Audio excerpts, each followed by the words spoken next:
Fala pessoal, vídeo importante hoje para nós fazermos um giro rápido pelo mercado. Nós vamos ver as principais notícias que podem impactar você, investidor, e vamos ver os melhores resultados que foram soltados ao longo da semana. Além disso, como sempre, nós vamos abordar um conceito muito interessante no final do vídeo para você, investidor, como você deve se posicionar e quais condutas você deve tomar em um mercado, em um princípio de euforia como nós vimos hoje. Nós vimos que a bolsa subiu quase 3%, beirando 130 mil pontos. E agora, você sabe o que fazer? Fique até o final do vídeo que eu garanto que você vai saber como se posicionar em momentos como esse. Então vamos lá. Inicialmente, nós vamos ver o resultado da Unipar, que foi soltado ontem pela empresa, um resultado que agradou muito o mercado. Apenas hoje, a empresa sobe quase 13%. E foi muito importante esse resultado, porque a empresa vinha em um ciclo em que o mercado acreditava que o ciclo de mercado da sua commodity, que ela está inserida, iria continuar em declínio. No entanto, esse resultado apontou um possível momento de inflexão, que é possível que o ciclo de mercado do cloro e da soda cáustica tenha já atingido ali um fundo, tenha atingido um momento de inflexão e de retorno a uma ascendência, demonstrando assim uma possível recuperação da Unipar. E aqui estão os resultados da Unipar, que chamam bastante atenção.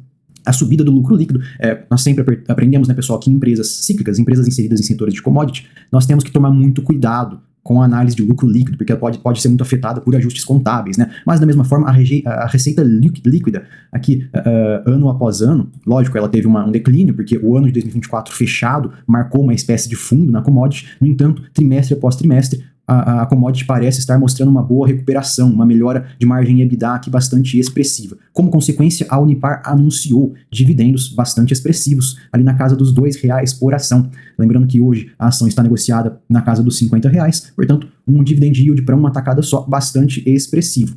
Nós vamos ver também que a B3 hoje mais uma vez subiu. Se não me engano, no final do pregão ela chegou a subir até mais, acho que ela subiu praticamente 10%. É o segundo dia em que a empresa sobe praticamente 10%, já entregando uma subida superior a 20% apenas nessa semana. Lembrando que a B3 é uma empresa que nós temos 2 vídeos aqui no canal, inclusive um dessa semana, mas o mais profundo mesmo é mais antigo. Eu recomendo que vocês assistam esses vídeos sobre a B3. Eu abordo muitos fundamentos importantíssimos da ação, mas é lógico que nesse momento parece que ela deixou de ser atrativa para aportes, tá, pessoal? E aqui a Infomoney diz que esse segundo dia de alta, é lógico, a alta de ontem foi muito motivada em razão daquela vitória que a empresa noticiou, daquele ganho, daquele processo no CARF de 5,7 bilhões de reais, e ela fundamenta que hoje essa alta pode ser em razão do resultado, né, que a B3 preliminar soltou com relação ao segmento de derivativos, que provavelmente vem apresentando uma melhora operacional ao longo do mês de fevereiro, os dados operacionais de fevereiro. Eu discordo da Infomoney, eu acredito que essa subida de hoje continua a ser uma consequência do mercado reprecificando esse processo que a B3 ganhou, tá, contra a União Federal, contra a Receita Federal, porque,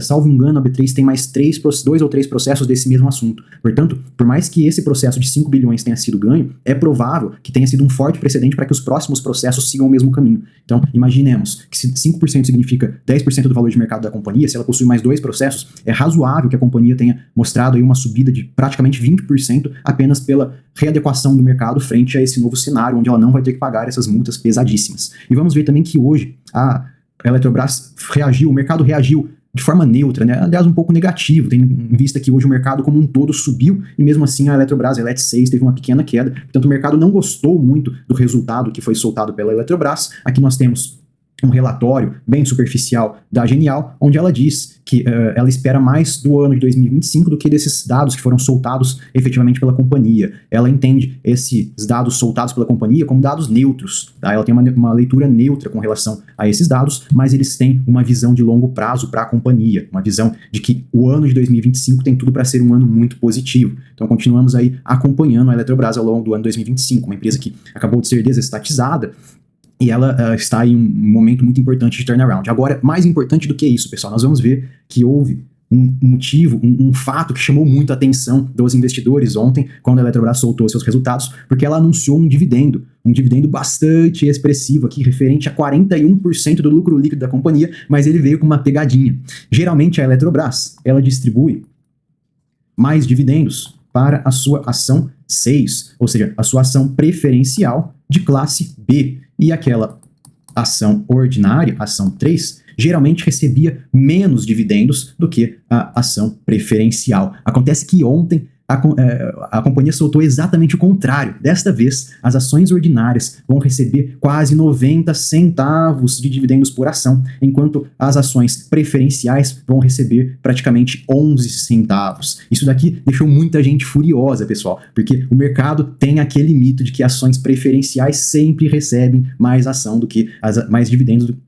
Tem aquele mito de que as ações preferenciais sempre recebem mais dividendos do que as ações ordinárias. Lembrando, pessoal, que nós fizemos um vídeo extremamente detalhado, desmistificando isso aqui no canal. Se você não assistiu, assista, pare tudo e vá assistir aquele vídeo, um vídeo sobre ações ordinárias e preferenciais, porque eu desmistifico essa mentira, essa falácia que o mercado colocou na sua cabeça de que ações preferenciais são para quem quer ter preferência no recebimento de dividendos. Isso é uma mentira, pessoal. Tudo que deve ser seguido é o que diz o estatuto da companhia e, sobretudo, a vontade da companhia. Portanto, nós estamos vendo aqui em tempo real que a companhia Eletrobras quis, por deliberação própria, privilegiar as ações ordinárias e concedeu quase 9 vezes mais dividendos para os acionistas ordinários do que aos preferenciais, quebrando de uma vez esse mito do mercado de que aquele que quer receber dividendos com preferência deve comprar as ações preferenciais. Esqueçam, tirem isso na cabeça de vocês, pessoal, e assistam o vídeo para entender melhor. E por fim, mas não menos importante, hoje o Ibovespa subiu em linha reta, praticamente 3 mil pontos, voltando a casa. Eles dizem aqui 128, mas o mercado ainda não havia fechado. Se não me engano, o mercado fechou próximo da casa dos 130 mil pontos. Uma subida muito expressiva. Fazia tempo que o mercado não apresentava uma ascendência tão forte assim em períodos tão curtos de tempo. A semana inteira, desde quarta-feira, o mercado vem em subida. Ontem subiu em linha reta 2,5% e hoje mais 3%. É muita coisa. Se nós considerarmos desde aquele fundo dos 120 mil pontos, o mercado sobe praticamente 10 mil pontos em linha reta. E você, como investidor, tem que tomar cuidado, tem que controlar o seu ego em momentos como esse. Tem que controlar, sobretudo, o seu temperamento. Isso aqui pode ser uma armadilha para você, pode levar a extremos prejuízos. Apenas hoje, a minha carteira sofreu uma valorização de quase 25 mil reais. Ao longo da semana, quase 40 mil reais de valorização. No entanto, isso daqui não vale de nada, pessoal. Tomem cuidado com esse acompanhamento diário de variação, de cotação de ações e de carteira. Isso aqui será uma armadilha para você que não consegue controlar o seu temperamento.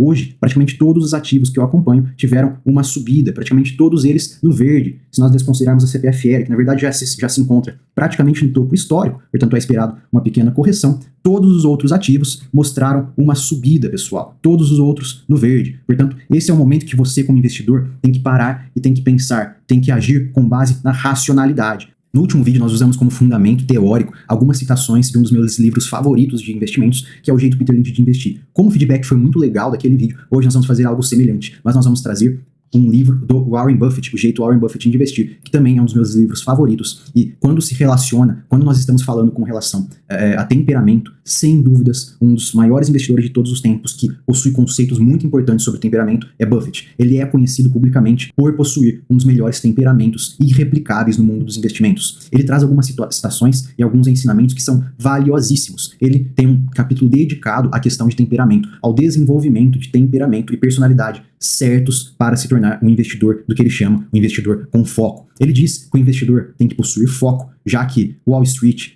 ele vende desempenhos de curto prazo. E você, como investidor, nunca deve entrar nessa manada, nunca deve entrar nessa roda de ratos que é apresentada por Wall Street, senão você vai entrar nesse jogo de curto prazo, enfatizando tudo que pode acontecer de trimestre a trimestre. Para o mercado, o que importa é o próximo dia, é a próxima semana e o próximo trimestre. Nunca além disso. Para você, investidor, o que importa deve ser o longo prazo, deve ser acumular ótimos ativos. E aqui Buffett diz que proprietários de negócios, por outro lado, que são vocês, investidores, que pretendem construir um patrimônio, devem ter maior interesse nas vantagens competitivas de longo prazo das companhias. Se você está disposto a trabalhar duro e estudar esses negócios, com o tempo, acabará sabendo mais sobre as empresas cujas ações que você possui do que o investidor médio. E é isso que você necessita para levar vantagem. O que você precisa para ter uma rentabilidade acima do que a média, acima do que o mercado, é conhecer os negócios que vocês estão investindo. E aqui, Buffett diz que alguns investidores preferem conversar sobre o que o mercado está fazendo, em vez de se darem ao trabalho de ler um relatório anual. Mas um bate-papo num coquetel sobre os rumos futuros do mercado de ações e das taxas de juros, erros que vocês insistem em cometer, em analisar macroeconomia, em analisar taxa de juros, em analisar discursos políticos, como se isso fosse ajudar vocês como investidores. E que o que um dos maiores investidores de todos os tempos documentou e ensinou ao longo de quase 80 anos é que isso não serve de nada. Isso é menos proveitoso do que passar meia hora lendo o último comunicado da empresa em que você investiu. Aprendam de uma vez por todas a parar com essa mania de achar que conversar sobre o rumo do mercado, sobre o rumo da economia, sobre o rumo da política, vai ajudar como você como investidor, sendo que na realidade o que acaba acontecendo é o contrário. Você deveria estar gastando esse tempo para aprender sobre as empresas que você investe. Buffett confessa, você não precisa ser um gênio. Essa situação é muito famosa do Buffett e ele reproduz essa citação todas as vezes que ele tem a oportunidade. Investir não é um jogo em que o sujeito com QI de 160 derrota o de 130. O tamanho do cérebro de um investidor é menos importante do que a sua capacidade para desvincular o seu raciocínio de suas emoções. Portanto, mais uma vez, ele está trazendo a importância do investidor possuir um bom controle sobre sua emoção. Mudar seu jeito de lidar com os investimentos, inclusive como se seguir em frente, irá interagir com o mercado de ações, implicará em certos ajustes emocionais e psicológicos, ainda que você possa aceitar plenamente os argumentos matemáticos a favor do investimento com foco, e ainda que você veja outras pessoas muito inteligentes tendo bastante sucesso com isso, talvez ainda sinta alguma hesitação em termos emocionais. Aqui o que ele está dizendo é que os argumentos racionais, os argumentos matemáticos, todos eles mostram que quem tenta fazer day trade, quem tenta operar notícias, geralmente é levado a prejuízo. 95, 99% desse pessoal é levado a prejuízo. Todos os dados mostram que o melhor tipo de investimento a longo prazo é comprar boas ações de boas empresas e segurá-las por longos períodos. Portanto, se nós fôssemos fazer uma discussão racional, com base em argumentos racionais, todos eles levariam a você a entender que você deve investir ao longo prazo. No entanto, os motivos emocionais, ou seja, mais uma vez, ele está falando de emoção, geralmente podem acabar se tornando o seu pior inimigo. A chave está em manter suas emoções dentro de uma perspectiva apropriada.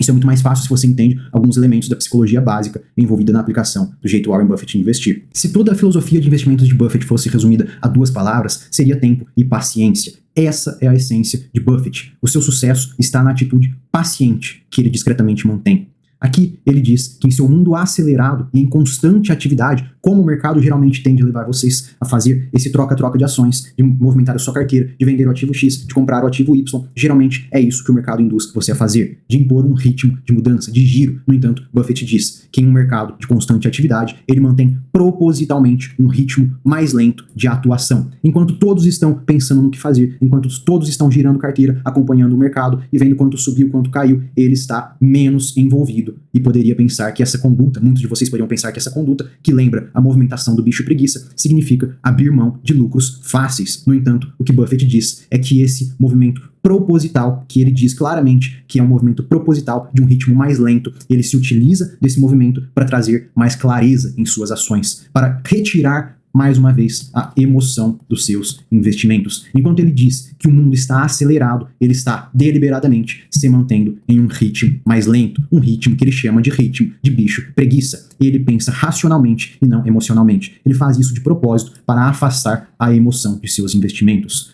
E ele diz que aqueles que conseguem acompanhar esse processo se dão conta que, na verdade, o que ele está fazendo é acumulando montanhas de riquezas. O especulador não tem paciência. Buffett, o investidor, vive pela paciência. Ele é o contraponto do mercado. Ele é o contraponto do mercado que insiste em colocar você, investidor, para girar a sua carteira. Ele, a todo momento, preza pela paciência, por um ritmo lento, um ritmo de análise, e que evita, a todo momento, tomar atitudes baseadas em emoções. E ele mesmo lembra que a melhor coisa do tempo é a sua duração. Com isso, temos a volta completa ao redor do círculo, chegando ao ponto crítico das emoções e o seu contraponto, a racionalidade. A inteligência por si só não é suficiente para assegurar sucesso nos investimentos, como ele sempre nos ensina. O tamanho do cérebro do investidor é menos importante do que a habilidade para desvincular o pensamento das emoções, mais uma vez trazendo essa questão das emoções. Buffett ensina que a racionalidade é essencial quando os outros estão tomando decisões baseadas na ganância ou no medo de curto prazo. É nesse momento que se ganha dinheiro. E assim se encerram algumas das minhas preferidas citações de Buffett, que fazem parte do meu fichamento pessoal deste livro dele, que nos ensina, por fim, que você, como investidor, tem que tomar cuidado com as suas emoções, e quando todos estão tomando decisões baseadas na ganância, nesse momento você deve agir em um ritmo do bicho preguiça, para evitar que as emoções tomem conta das suas decisões. E aqui, mais uma vez, nós vamos ver o mercado para lembrar do que nós estamos falando quando nós dizemos para deixar as suas emoções afastadas das suas decisões no mundo dos investimentos. Quando o mercado te apresentar uma variação diária de R$20 mil, quando o mercado te apresentar todos os seus ativos em acompanhamento subindo, alguns na casa dos 10%, saiba, esse é o momento onde todos estão tomando decisões com base na euforia e na ganância. Saiba que esse momento é o momento de você parar e analisar racionalmente os investimentos. É por isso que quando vocês me perguntam o que você está fazendo diante de um mercado que está subindo tanto, eu não faço nada. Podem ter certeza que geralmente nesses momentos extremos, nesses movimentos extremos do mercado, é quando eu tenho a plena convicção de que eu não devo fazer nada. Eu instalei filtros no meu modo de agir para me proteger de mim mesmo. Eu sei que quando o mercado me apresenta oscilações extremas e movimentos abruptos, é quando eu devo me manter afastado do mercado. Aprendam a fazer o mesmo. Aprendam a criar filtros contra você mesmo, que deve ser o seu principal inimigo no mundo dos investimentos. Portanto, de uma vez por todas, assim como Buffett ensina, aprendam a desenvolver um temperamento para o investidor de longo prazo. Espero que vocês tenham gostado do vídeo de hoje. Deixem aqui o feedback e até a próxima. Não esqueçam de se inscrever no canal, curtir o vídeo e, claro, compartilhar com os amigos. Até mais. E não esqueça, uma vez formado o seu exército de dividendos, será questão de tempo até que os juros compostos lhe tragam a riqueza.